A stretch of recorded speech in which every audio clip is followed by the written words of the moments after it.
ಮಿತಿಮೀರಿ ಹೋದ ಖಡಕ್ಲಾಟ್ PSI ದುರ್ವರ್ತನೆ. ಕಾನೂನು ಪಾಠ ಹೇಳಿಕೊಡಬೇಕೇ ಇಂಥ ಅಧಿಕಾರಿಗಳಿಗೆ. ಠಾಣೆಗೆ ಬಂದ ಮಹಿಳೆಗೆ ಜಾಡಿಸಿ ಹೊತ್ತ ಖಡಕ್ಲಾಟ್ PSI. ಮಹಿಳೆಯೊಬ್ಬರು ವ್ಯಾಜ್ಯದ ಸಲುವಾಗಿ ಪೊಲೀಸ್ ಠಾಣೆಗೆ ತೆರಳಿದ್ದರು. ಈ ವೇಳೆ ಮಹಿಳಾ PSI ಜಾಡಿಸಿ ಒದ್ದು ಹಲ್ಲೆ ನಡೆಸಿದ್ದಾರೆ ಎಂಬ ಆರೋಪ ಕೇಳಿ ಬಂದಿದೆ.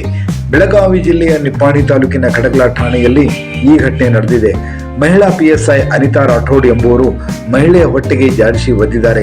ನಿರ್ದಯಿ ಪೊಲೀಸ್ ಅಧಿಕಾರಿಯಿಂದ ಮಹಿಳೆ ಮೇಲೆ ಹಲ್ಲೆಗೆ ಕುಟುಂಬಸ್ಥರು ಕಿಡಿಕಾರಿದ್ದಾರೆ.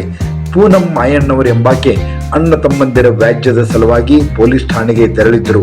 ಈ ವೇಳೆ ಖಡಕ್ಲಾಟ್ PSI ಅನಿತಾ ರಾಠೋಡ್ ಪೂನಂ ಮೇಲೆ ಹಲ್ಲೆ ಮಾಡಿದ್ದಾರೆ. ತೀವ್ರ ಅಸ್ವಸ್ಥಳಾಗಿದ್ದ ಪೂನಂ ಮಾಯಣ್ಣಳನ್ನು ಕುಟುಂಬಸ್ಥರು ಕೂಡಲೇ ತಾಲೂಕು ಆಸ್ಪತ್ರೆಗೆ ದಾಖಲಿಸಿದ್ದಾರೆ. ಹೆಚ್ಚಿನ ಚಿಕಿತ್ಸೆಗಾಗಿ ಬೆಳಗಾವಿಯ ವಿಮ್ಸ್ ಆಸ್ಪತ್ರೆಗೆ ರವಾನೆ ಮಾಡಲಾಗಿದೆ. ಆಸ್ಪತ್ರೆಯಲ್ಲಿ ಪೂನಂ ನರಳಾಡುತ್ತಿದ್ದು PSI ವಿರುದ್ಧ ಕ್ರಮ ಕೈಗೊಳ್ಳುವಂತೆ ಒತ್ತಾಯಿಸುತ್ತಿದ್ದಾರೆ. ಇಷ್ಟಕ್ಕೂ ಠಾಣೆಗೆ ಬಂದ ಮೇಲೆ PSI ಅನಿತಾ ಹಲ್ಲೆ ಮಾಡಿದ್ದು ಯಾಕೆ ಎಂಬುದಕ್ಕೆ ಇನ್ನೂ ಕಾರಣ ತಿಳಿದು ಬರಬೇಕಿದೆ ಅಷ್ಟೇ.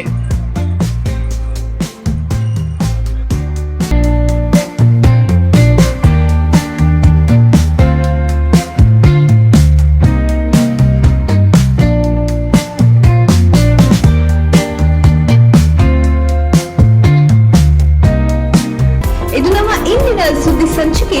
ಮತ್ತಷ್ಟು ಸುದ್ದಿಗಳಿಗಾಗಿ ನೋಡ್ತಾ ಇರಿ ಸಾಮ್ ಟಿವಿ. ಮತ್ತೆ ಭೇಟಿಯಾಗೋಣ ಮುಂದಿನ ಸಂಚಿಕೆಯಲ್ಲಿ. Thank you.